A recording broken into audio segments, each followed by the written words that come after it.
Somewhere hidden among a forest stood an old Victorian mansion.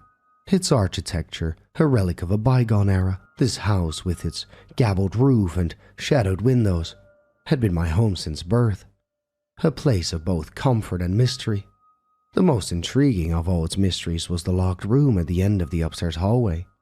My parents, strict and traditional, forbade me from ever approaching it, their warnings stern and unyielding. Growing up, I always felt a peculiar sensation whenever I passed by that door. It was as if cold fingers brushed against the nape of my neck, urging me to glance at the heavy oak door, its surface marred by age and neglect. Strangely, the keyhole was sealed, as if ensuring that not even a curious eye could peer into its secrets. The house itself was a maze of corridors and hidden nooks, a testament to the eccentricities of its original owners, my great-grandparents. They were enigmatic figures in our family lore, spoken of in hushed tones during family gatherings. Their sudden and unexplained disappearance when my grandfather was but a child only added to the family's dark mystique. My parents, both scholars in history and archaeology, kept the house in a state of preserved antiquity. They rarely spoke of my great-grandparents or the sealed room, dismissing my inquiries with vague explanations of safety and structural concerns. But I suspected there was more, a hidden narrative buried beneath years of silence and secrecy. As a child, I would often lie awake at night, listening to the house's sound. On certain nights, when the wind howled through the ancient pines surrounding our home, I could hear faint whispers and creaks emanating from the direction of the sealed room. These sounds would weave into my dreams, conjuring shadowy corridors and hidden chambers in my restless slumbers. My journey towards uncovering the truth began unexpectedly on a rain-soaked afternoon in late October. Just days before my 18th birthday, I had been exploring the attic, a place of forgotten memories and dusty trinkets, when I stumbled upon a hidden compartment behind a false wall. Inside, I found a collection of old journals, letters, and photographs, all yellowed with age and bearing the names of my great-grandparents. The journals were filled with entries that spoke of travels of distant lands, encounters with the supernatural, and the study of arcane rituals. My great-grandparents, it seemed, were not just eccentric hermits but adventurers who delved into the world's mystical and unexplained corners. Among the photographs, one particularly caught my eye. It was a picture of the sealed room, taken decades ago. The room was shown filled with a myriad of oddities, strange artifacts, ancient tomes, and bizarre sculptures. The back of the photograph held a hastily scribbled note: "The collection. Beware its allure." That night, as thunder rumbled in the distance, I laid in bed, my thoughts racing. The discovery in the attic had unveiled a facet of my family's history that was both exhilarating and terrifying. I knew then that I couldn't rest until I uncovered the secrets of the sealed room. The whispers in the night seemed to grow louder, as if anticipation of my impending decision to delve into the unknown. The day that followed was a blur of anticipation and fear. My 18th birthday arrived, a milestone that seemed to embolden my resolve. That night, under the cover of darkness, I made my way to the forbidden door. The house was silent, save for the occasional creak of the old wood, as if it too anticipated for what was to come. Armed with a set of old lockpicks, I approached the door. My hands were shaking, not just from the chill of the night, but from the overwhelming sense of crossing an invisible threshold. The lock, old and unused, resisted at first, but eventually yielded to my persistent efforts. With a deep breath, I slowly pushed the door open. The room was shrouded in darkness, the air heavy with the scent of old paper and forgotten times. I fumbled for the light switch, my heart racing with every passing second. As the light flickered on, the room revealed itself in all its eerie glory. Shelves lined with ancient books and strange artifacts filled the space. A large desk set in the corner, cluttered with papers and a typewriter. In the center of the room, under dusty cloth, was what appeared to be a large, ornate mirror. My curiosity piqued and I approached it, pulling the cloth away. The mirror surface was unlike anything I've ever seen before, dark and seemingly impenetrable. As I gazed into it, I felt a strange sensation, as if the mirror was looking back to me, peering into the depths of my soul. Suddenly the room turned cold, a chill so deep it felt as though it emanated from another world. The mirror's surface began to ripple, and a faint, ghostly figure appeared. It was my great-great-grandfather. His eyes filled with a mix of sorrow and warning. His mouth moved as if speaking, but no sound came out. Then, just as quickly as he appeared, he vanished, leaving behind a lingering presence. I stumbled back, my mind racing. The room around me seemed to come alive, each artifact whispering secrets of a bygone era. It was then that I realized that this room was more than just a collection. It was a gateway to the unknown, a collection of otherworldly knowledge and power.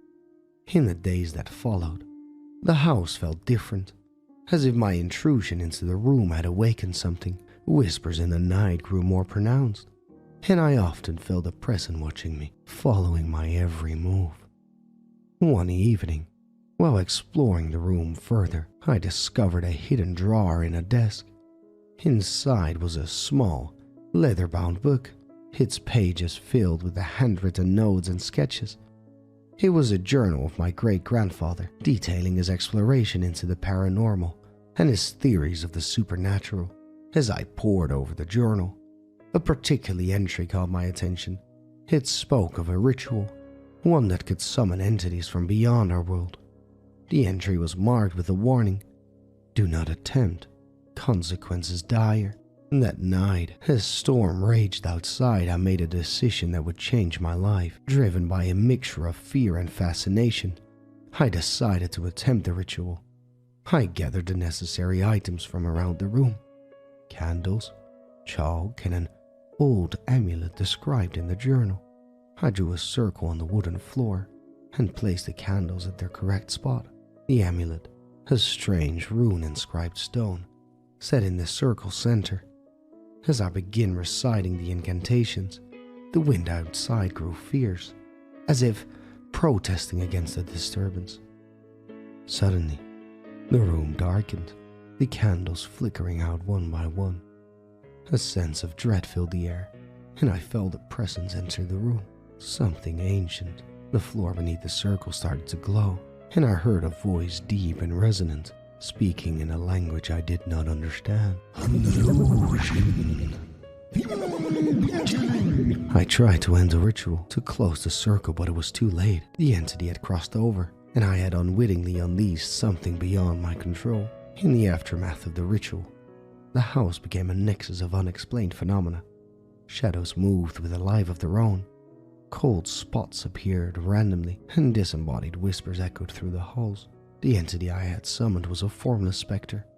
Its intentions were obscure, manifesting in fleeting glimpses and eerie sensations. I realized the gravity of my mistake in my quest for knowledge and understanding of my family's past. I had recklessly invited an unknown force into our world. The room at the end of the hallway, once a silent guardian of secrets, was now an open doorway to the unknown. My parents, upon their return from a research trip, immediately sensed the change. The air was thick with tension as I confessed my actions, expecting anger and disappointment. To my surprise, the reaction was one of resigned understanding. It was then they chose to reveal the full history of our family and the room. The room, they explained, was created by my great-grandparents as a containment for objects and entities they encountered during their paranormal investigations. It was meant to be a safe haven, a place to study and understand the supernatural without risk of the outside world. My great-grandparents' disappearance was the result of a similar ritual gone wrong, a fact that had been kept hidden to protect the family from the burden of its legacy. My parents, though knowledgeable in history and the paranormal, had chosen a path of academic study rather than direct engagement with the supernatural.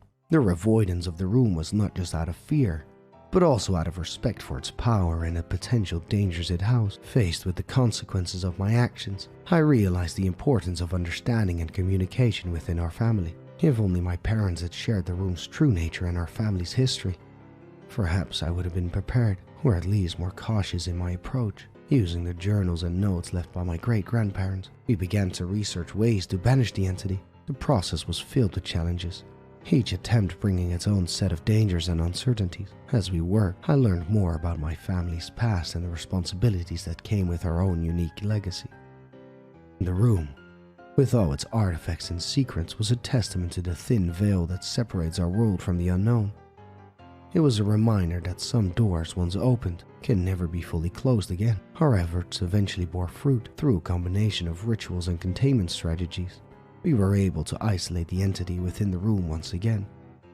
The house gradually returned to its former state, the oppressive atmosphere lifting like a fog at sunrise.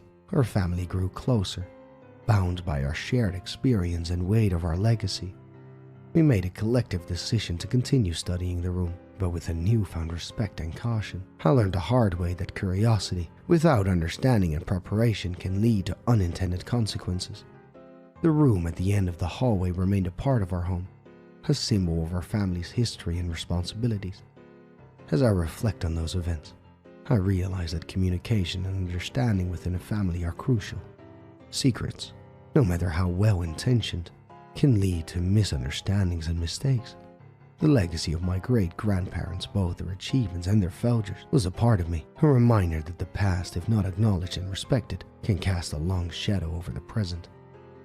The house, once a place of mystery and fear, became a home of learning and understanding. The room, once a source of forbidden curiosities, now stood as a classroom of the unknown, a bridge between generations united by a common purpose. And so the legacy continues, a never-ending journey into the mysteries of the unknown, guided by your one and only NoxWhispers. Good night, sleep tight, and oh please, don't let the bedbugs bite.